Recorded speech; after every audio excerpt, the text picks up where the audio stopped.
Hello everyone! Mama Che is back and today we're going to pick up our first Christmas tree! Kukuha kami ng Christmas tree. I hope na available na ngayon. I think available na. So, si Alicia at saka Victoria, super excited na yan sila. So, we're going na.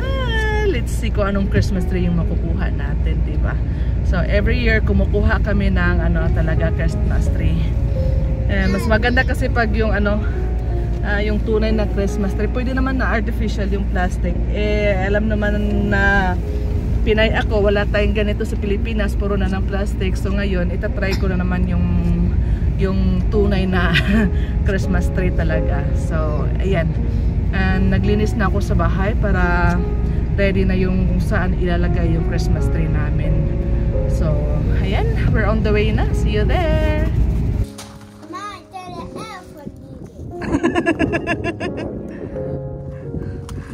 What do you think, Alicia?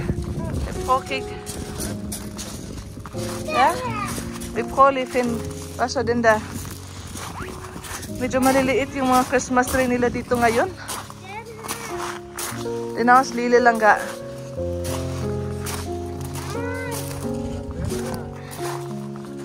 Kakakausap lang namin yung may-ari dito sa field. So, first time namin andito sa makita niyo sa likuran, mga Christmas tree yan na tanim at kami pipili ng Christmas tree kung ano ang puputulin namin dito. So, first time magka-cut kami ng Christmas tree. Tinanong ako ng asawa ko anong gusto ko. So, mag-cut tayo para super exciting and interesting. So, maghanap tayo.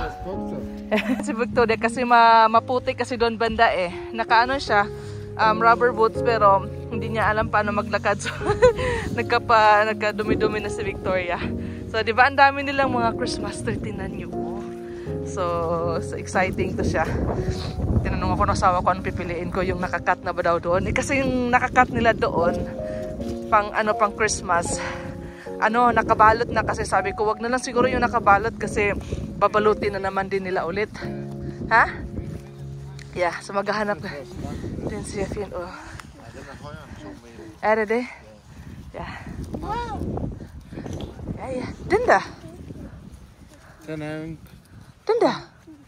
Den har en grøn mærke. Der firkanter.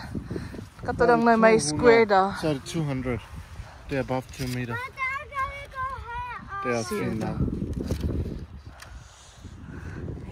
Skal det være den? Ja. Er det den der? Ja. Okay na ba to? Ayan, may nag-cut na din sila dyan. So, ito yung napili namin. Ayan. Ayan, nagka-cut na yung papa namin. Basta na, Piki!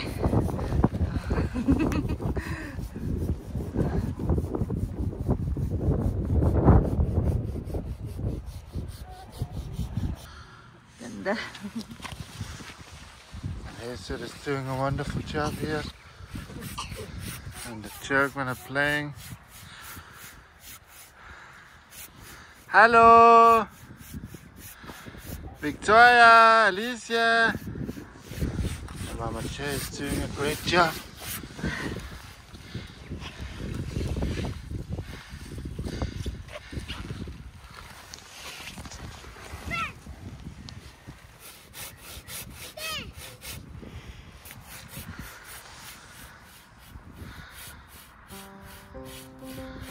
Two hours later.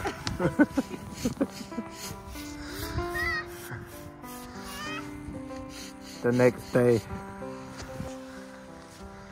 Bytte igen. Det är så bad för det. Man kan inte se det riktigt. Det är helt på bunden.